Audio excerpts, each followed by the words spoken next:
Merci pour votre invitation. Oui, je suis pédopsychiatre, donc je ne suis pas ostéopathe et je n'ai d'ailleurs, normalement, quand on présente, vous savez, quand on s'exprime pour parler d'une thérapeutique, quand c'est un médicament, on doit déclarer ses conflits d'intérêts. Et je trouve ça injuste que quand on va parler d'évaluation de soins non médicamenteux, on n'ait pas à déclarer ses conflits d'intérêts. Donc je le fais, je n'en ai aucun. Ce qui pourrait être un conflit d'intérêt négatif, je n'ai jamais consulté d'ostéopathe, mais je le recommande parfois. Et d'ailleurs, la dernière fois que je l'ai fait, c'était avant-hier à une de mes anciennes doctorantes qui a mal à l'épaule depuis 6 ans, qui va se faire opérer. Et je lui ai dit, mais pourquoi tu n'as pas été voir un ostéopathe? Et elle m'a répondu, ah non, c'est pas possible, j'y crois pas, donc ça ne pourra pas marcher. Et vous voyez, je pense que déjà en disant ça, on pointe une part importante du débat autour de l'évaluation et de l'efficacité de l'ostéopathie. Alors donc la Direction générale de la santé nous a proposé d'évaluer, comme nous avons l'habitude d'évaluer les psychothérapies, d'évaluer un panel de soins dits non conventionnels, c'est leur jargon. Et donc on a fait mésothérapie à visée esthétique, à visée antidouleur, auriculothérapie, acupuncture, hypnose, jeûne et ostéopathie. Donc je viens, c'est un retour d'expérience. Moi, méthodologiste, enseignant de statistique, j'ai été plongé, enfin, une de mes doctorantes a été plongée sur ce sujet, et puis j'ai dû travailler avec elle, et donc je viens vous dire ce que j'en pense. Alors d'abord les données, puisque c'est comme ça, je suis scientifique, je parle de données. Quand on regarde la littérature avec ces fameuses études randomisées, eh bien dans l'ostéopathie, il n'y en a pas beaucoup, mais il y en a. Alors, qu'est-ce qu'elles disent? Elles disent qu'en général, quand on fait un essai randomisé versus traitement habituel, versus manipulation factice, versus conseil d'hygiéno-diététique, on n'a pas beaucoup d'études positives. On a en général des études qui montrent que peu ou peu, ça fait la même chose.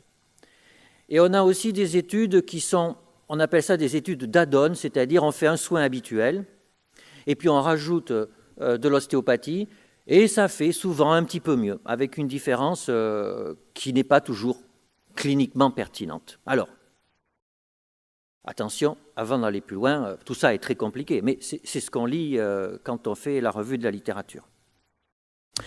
Alors, qu'en pensent les collègues habituellement, mes collègues de santé publique, de la sécurité sociale, de la haute autorité de santé, de l'evidence-based medicine, quand ils lisent ces résultats, ils disent... Alors, j'ai oublié de parler de la safety.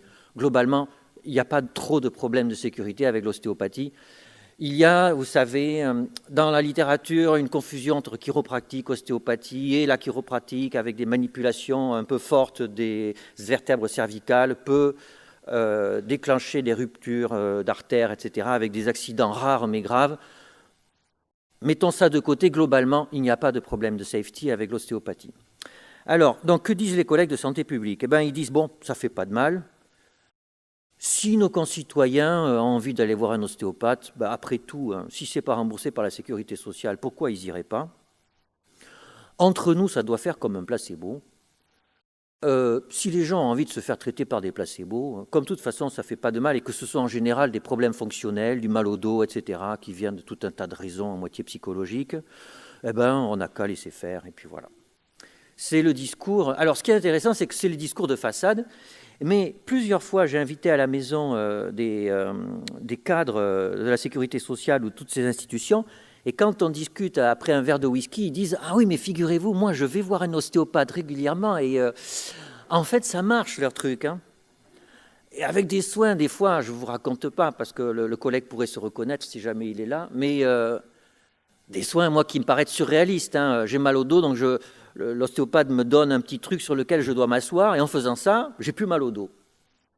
Bon. Alors, on pourrait se dire, bon, ben voilà, c'est la vie, voilà, il y a des soins dits sérieux, à côté, il y a des soins pas sérieux, et puis si les gens, après tout, si les citoyens veulent aller avoir recours à des soins pas sérieux qui font pas de mal, eh ben, on ferme les yeux, etc. Mais moi, ça ne me satisfait pas, comme scientifique, et même comme citoyen, ça ne me satisfait pas. Qu'est-ce que c'est que cette histoire de soins sérieux, de soins pas sérieux, de fermer les yeux? Pourquoi fermer les yeux? Quand on est scientifique, on ouvre les yeux. Et donc, je vous propose, là, dans le quart d'heure qui me reste, de réfléchir à ça. Mais finalement, qu'est-ce qu'on doit penser de tout ça? Alors, premier point, après de mûres réflexions, je pense que vraiment à l'origine de tout ça, il y a un conflit d'idéologie. Et je parle bien d'idéologie. Une idéologie, c'est quoi? C'est un ensemble d'idées. C'est une perspective globale normative. Perspective globale normative. D'ailleurs, il y a marqué, c'est la définition de Wikipédia. En général, proposée ou imposée par une classe dominante. Je trouve que c'est exactement ça. Vous avez aujourd'hui dans le monde du soin et de l'évaluation du soin une idéologie imposée par une classe dominante. Et sur quoi repose cette idéologie? Sur deux axes. Un premier sur le soin, un deuxième sur l'évaluation du soin. Le premier axe, c'est que le soin des sociétés occidentales est un soin qui s'intéresse au corps et aux organes. Et d'ailleurs, il n'y a qu'à voir, quand ça n'est ni le corps ni les organes, c'est qui s'occupe du patient? C'est quoi? C'est le care et les psys. Et d'ailleurs, c'est très curieux, alors vous me direz, là je suis en conflit d'intérêt comme psychiatre, effectivement, mais quand un patient en cancérologie, en réanimation, pose un problème qui ne vient pas de ses organes, on fait appel au psychiatre, ce qui est quand même complètement bizarre. Donc, c'est comme ça. Et d'ailleurs, il n'y a qu'à voir nos spécialités médicales. Vous avez des cardiologues, des neurologues, des néphrologues, vous avez des spécialités d'organes. Donc, premier point, le soin, ça s'adresse au corps et aux organes. Deuxième point, contrairement à ce que tout le monde dit, l'évaluation des soins dans nos sociétés ne vise pas à déterminer si les soins font du bien aux patients. Les soins visent à déterminer, nos évaluations de soins visent à prouver que les soins que donnent les livres ne relèvent pas du charlatanisme. Et ça n'est pas la même chose. L'un est corrélé à l'autre, on est bien d'accord. Mais vous allez voir la différence, elle est fondamentale. Alors, ce que je viens de dire peut vous choquer, mais regardez dans le détail. Est-ce que ça fait du bien aux patients? C'est-à-dire, c'est le rapport bénéfice-risque. Est-ce qu'on évalue le rapport bénéfice-risque des médicaments, par exemple? C'est ce qu'on dit. On dit que l'autorisation de mise sur le marché vient d'une évaluation du rapport bénéfice-risque. Mais ça n'est pas vrai. Vous savez comment c'est fait en pratique? On évalue le bénéfice à l'aide de critères d'efficacité principaux d'essais randomisés, dont on ne sait pas trop ce qu'ils mesurent, puisque en cancérologie, vous avez la survie sans progression. En diabétologie, vous avez l'hémoglobine glyquée. Mais survie sans progression, moi je ne sais pas ce que ça fait à un patient qui a un cancer. Un patient qui a un cancer, il veut vivre plus longtemps, et il veut avoir une qualité de vie améliorée. Survie sans progression, c'est quelque chose de complètement médical. L'hémoglobine glyquée, c'est pareil, un patient, il s'en fiche complètement de son hémoglobine glyquée. Ce qu'il veut, ce n'est pas d'insuffisance rénale, qu'on ne lui coupe pas un pied et qu'il ne devienne pas aveugle, c'est ça qui compte. Et aucun antidiabétique oral, à l'exception d'une étude discutable, n'a montré son efficacité sur des critères de morbimortalité. Donc, il y a l'efficacité. 2, la sécurité. Bien, vous savez que la sécurité, elle n'est pas très bien évaluée avec les essais de phase 3 jusqu'à l'AMM. C'est en post-AMM qu'on évalue surtout la sécurité des produits. Et vous savez comment on évalue le rapport entre les deux? En votant à main levée. C'est-à-dire qu'il y a la sécurité, il y a l'efficacité, on discute et on dit, d'accord. Et c'est comme ça que ça se passe. C'est comme ça que ça se passe. C'est-à-dire on n'évalue pas scientifiquement le rapport bénéfice-risque. Et on n'évalue pas vraiment scientifiquement l'intérêt thérapeutique. On évalue l'effet sur des organes. On appelle ça l'efficacy. Alors, ce que je dis est un peu dur, mais je suis prêt à le défendre. Alors, par contre, ce que fait l'évaluation du médicament, effectivement, quand vous comparez contre un placebo, en double aveugle, effectivement, vous prouvez que le médicament que vous évaluez, il ne fait pas rien du tout. Il fait quelque chose, effectivement, sur l'organe. C'est-à-dire que, et ça, faut reconnaître que c'est démontré, on dit avec un haut niveau de preuve, et c'est vrai. Et c'est vrai, c'est-à-dire avec un haut niveau de preuve, on montre qu'on n'est pas un charlatan. Le médecin contemporain des sociétés occidentales ne veut pas être pris pour un charlatan, un gourou ou un chaman. Alors, c'est un verre à moitié vide et à moitié plein. Le verre à moitié plein, c'est que cette façon de faire a été très efficace. Parce qu'effectivement, si vous prenez un patient qui a un cancer, Si vous ne faites pas attention, c'est quelqu'un qui maigrit, qui a peur de la mort, etc. Vous ne savez pas trop d'ailleurs ce que c'est que le cancer. Et vous allez inventer tout un tas de théories spirituelles ou mystiques autour du cancer, etc. Et ça ne va pas le guérir. En réduisant le sujet à son organe cible du cancer et en agissant biologiquement sur le cancer, eh ben, c'est comme ça qu'on a réussi à guérir plein de cancers. Donc, dont acte, comme on dit, alors ça c'est le cancer, mais dans le VIH, ça a été la même chose.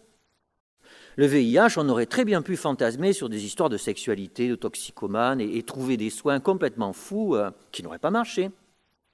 Le fait qu'on en ait trouvé que c'était un virus et de développer des antirétroviraux, eh ben, ça a marché. Voilà. Donc, cette idéologie du soin et de l'évaluation du soin est efficace. Ça, c'est le verre à moitié plein. Alors, bien sûr, il y a un verre à moitié vide aussi. Alors, le verre à moitié vide, c'est que ça a eu tellement de succès que les médecins ne voient plus derrière leurs patients que des organes, voire des éléments statistiques, et que les patients en ont marre que derrière eux, on voit tout de suite leurs reins, leur pancréas, leur estomac, ou une unité statistique d'un essai thérapeutique randomisé. Et ça, on l'entend dans toutes les enquêtes sociologiques, et d'ailleurs, c'est sûrement pour ça que vous voyez beaucoup de nos concitoyens vont dans des soins qui échappent à ça, où on les considère différemment, mais on y reviendra. Le deuxième point que l'on ignore, c'est que, certes, cette façon de considérer le soin et l'évaluation des soins a été efficace, mais elle n'est pas complètement efficiente.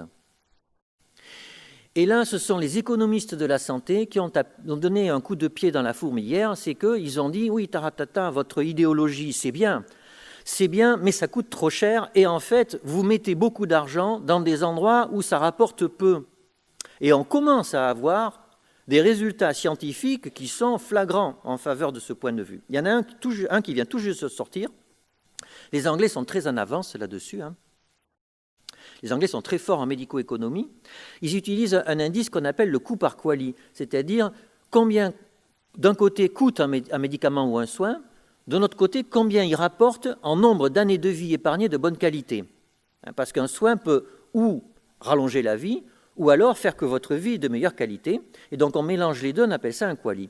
Et donc, il y a un coût par quali, et en Grande-Bretagne, le NICE et le NHS rembourse les médicaments quand un médicament coûte moins cher que 30 000 € par année de vie de bonne qualité. Ce qui fait d'ailleurs que les Britanniques ont trouvé le prix d'une vie humaine, c'est à peu près 2 ou 3 millions d'euros. Donc, c'est leur règle, mais ce collègue économiste a calculé quelle était la coût-efficacité des soins habituels de tous les jours. Eh bien, c'est 12 000 livres par année de vie de bonne qualité. C'est-à-dire qu'on dépense 12 000 livres pour une année de vie de bonne qualité dans notre pratique de tous les jours, mais quand un nouveau médicament high-tech arrive, on est prêt à le payer 30 000 livres, voire plus. Et il dit, attention, là, il y a un décalage d'investissement. Si ça se trouve, en investissant de l'argent dans nos soins de tous les jours, pour moins cher, on pourrait améliorer davantage la vie de nos concitoyens. Autrement dit, avec moins de médicaments et plus de soins. Voilà, et ça, c'est un vrai. Il y a un vrai débat de lancer sur où doit-on mettre l'argent. Doit-on regarder que des essais randomisés avec de l'efficacité, ou doit-on regarder l'impact que ça a sur la vie de nos concitoyens au sens large? Donc ça, c'est le deuxième point. Le troisième point, c'est que cette idéologie du soin et de son évaluation a marginalisé une large gamme de soins, parmi lesquels l'ostéopathie. Mais il y en a d'autres. Alors, on pourrait dire, bon, c'est pas grave si ces soins ne marchent pas. Bon, on va revenir dans le détail. Mais attention quand même, attention, parce qu'on observe vraiment aujourd'hui, au même titre qu'on observe une perte de la biodiversité sur la planète, on observe une perte de la diversité thérapeutique. Je m'occupe de l'Association internationale de psychiatrie de l'enfant et de l'adolescent, et je suis vraiment stupéfait de voir l'impact que l'evidence-based medicine anglo-américaine, pour le dire vite, puisque les revues sont anglo-américaines et qu'en gros, les articles relèvent de cette épistémologie, a comme impact sur le soin des enfants dans les tribus africaines où chez les Maoris en Nouvelle-Zélande. Ce qui est quelque part, on parlait de généralisabilité tout à l'heure, complètement fou. Vous imaginez en pédopsychiatrie, un enfant maori, la notion d'hyperactivité et de méthylphénidate n'a rien à voir avec ce qui se passe en Amérique du Nord. Ça n'a absolument rien à voir. Et les collègues maoris chez qui j'étais il y a 3 semaines sont sidérés par le fait qu'on leur demande de faire des choses parce que c'est prouvé avec le BM alors que ça n'a rien à voir avec leur pratique. Donc là, il y a vraiment, et ça c'est un effet indésirable de cette idéologie du soin et de l'évaluation des soins. Alors, revenons à l'ostéopathie. Comme je vous le disais, elle relève de cet effet indésirable de marginalisation d'une large gamme de soins. Pourquoi? Parce que je ne suis pas ostéopathe, donc peut-être que je me trompe, mais j'ai l'impression que l'ostéopathie ne s'adresse pas qu'au corps et aux organes. Après en avoir discuté avec des ostéopathes, j'ai vraiment l'impression que l'ostéopathie fait partie de ces soins globaux où on considère le sujet dans sa vie, dans son fonctionnement et effectivement dans ses organes, mais il y a un tout. Et donc du coup, comme on est en rupture méthodologique par rapport au positionnement idéologique dominant, eh bien on a du mal à être évalué parce qu'on est décalé. Ça va se traduire de façon très concrète par des critères d'évaluation qui ne vont pas être adéquats, qu'on va imposer à ce soin-là et qui ne sera pas adéquate avec l'objectif du soin. Deuxième point, je vous ai dit que les protocoles d'évaluation des soins aujourd'hui visaient à montrer que ces soins ne relevaient pas du charlatanisme. Alors là se pose la question, est-ce que l'ostéopathie relève du charlatanisme? Or, vous savez très bien que la moitié de mes collègues considèrent que c'est du charlatanisme. Donc c'est une vraie question. Alors, premier élément de réponse, qu'est-ce que c'est que le charlatanisme? Le charlatanisme, c'est donner, par exemple, quelque chose, un soin qui ne marche pas vraiment, quoi. C'est-à-dire, on raconte une histoire et les gens guérissent parce qu'on leur a raconté une histoire. Mais ça ne guérit pas vraiment. Mais alors, qu'est-ce que ça veut dire que guérir vraiment? Et puis même, on pourrait aller au-delà, si les gens guérissent en leur racontant des histoires. Après tout, est-ce que c'est mal? Alors, la deuxième définition, c'est... Oui, mais l'ostéopathie, c'est du charlatanisme parce que biologiquement, on n'explique pas vraiment comment ça marche. Il y a une théorie derrière, il y a un corpus théorique derrière l'ostéopathie, mais ce corpus théorique n'est pas vraiment compatible avec le corpus de Claude Bernard et de la biologie moléculaire d'aujourd'hui. Alors, on pourrait dire, oui, mais après tout, est-ce que c'est la biologie qui est la théorie qui dit la vérité en médecine? Est-ce que c'est vrai ça? Non, ce n'est pas vrai. Il n'y a pas de théorie de grande unification en médecine. Il n'y a pas de théorie aujourd'hui qui est capable d'expliquer à la fois le fonctionnement du rein et à la fois le fait qu'un adolescent diabétique décide d'arrêter son insuline. Il n'y a pas de théorie qui permette d'expliquer les deux. Donc on pourrait dire, après tout, pourquoi pas laisser la porte ouverte à des théories différentes. Une espèce de relativisme culturel théorique en médecine. Alors on peut envisager ça, mais là, attention quand même, il y a aussi des théories complètement folles au niveau des soins. Je pense à la biologie totale, par exemple. Alors peut-être qu'il y a des personnes qui font de la biologie totale dans cette salle, mais bon, j'assume, des théories complètement folles, en tout cas c'est moi qui le dis, et qui font que des gens sont enfermés dans ce business et ne vont pas se faire soigner et qu'ils en meurent. Et que pendant les siècles, les gens, des patients, ont été victimes de charlatanisme, de théories complètement fumeuses et sont morts à cause de ça. Donc il faut faire quand même le relativisme culturel théorique en médecine, il faut faire un peu attention. Et même en étant très large d'esprit, je pense quand même que la biologie est une théorie vraiment incontournable pour la pratique médicale. Je crois quand même qu'on peut dire ça. Et je vais reprendre les mots d'une très bonne collègue ostéopathe pour enfants dans un grand hôpital parisien qui a beaucoup d'expérience, avec qui j'ai discuté longuement et qui m'a dit « Mais vous savez, leurs mots sont faux, mais leurs mains sont justes ». C'est-à-dire qu'en fait, je pense vraiment que la théorie sous-jacente à l'ostéopathie ne doit pas tenir la route. C'est-à-dire que si on fait des expériences, on va réfuter à peu près une grande partie du champ théorique.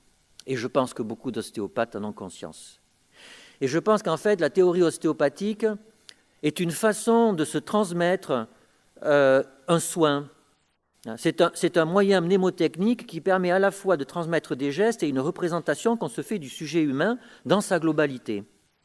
Donc ça marche en pratique, mais ça ne marche pas en théorie. Mais du coup, les mains sont justes. Et c'est ça le problème, c'est qu'avec notre système d'évaluation des soins qui mélange la théorie et la pratique, puisque ce qu'on veut, c'est montrer qu'on n'est pas un charlatan, alors on passe à la trappe des soins qui font du bien aux gens, mais qui sont mis en échec sur un plan théorique. Alors j'en arrive à la conclusion. Moi, je crois que le soin en général et l'ostéopathie en particulier, elle est prise en ce moment au sein d'un conflit d'idéologie. Ce conflit d'idéologie, il est triple. Vous avez d'un côté l'idéologie du biopouvoir, celle que j'ai présentée tout à l'heure. Vous avez celle qui émerge, c'est l'idéologie économique, et toutes les deux n'ont rien à voir. Il n'y a qu'à voir ce qui se passe à l'hôpital en ce moment. Vous avez un conflit entre les économistes et les biomédecins. Et ils ne s'aiment pas du tout. Et ils ne s'aiment pas du tout, ce n'est pas qu'une question d'argent, c'est une question d'idéologie. Ils ne se supportent pas quand ils se parlent, parce qu'ils vivent dans des mondes différents. Les économistes sont des utilitaristes, ce qui compte, c'est ce qui marche, et les biomédecins fonctionnent différemment, comme on l'a vu tout à l'heure. Et puis vous avez une troisième idéologie que l'on oublie tout le temps, c'est l'idéologie populaire. Alors elle est implicite, c'est l'idéologie de tout le monde, de nous, nous quand on est patient.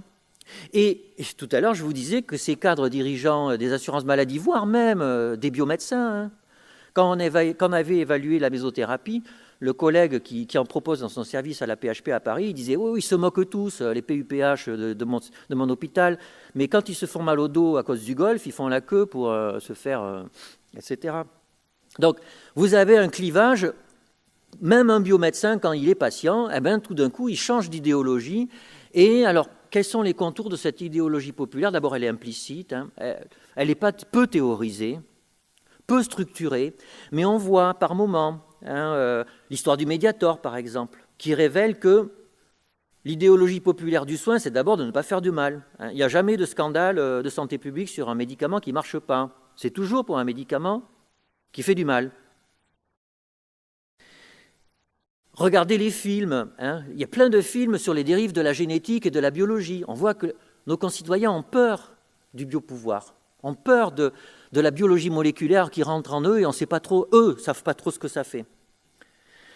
Et du coup, ils vont vers, alors vous savez, il y a la mode étogène, à la détoxification, etc. Des espèces d'approches complètement orthogonales au biopouvoir, à la limite de la spiritualité.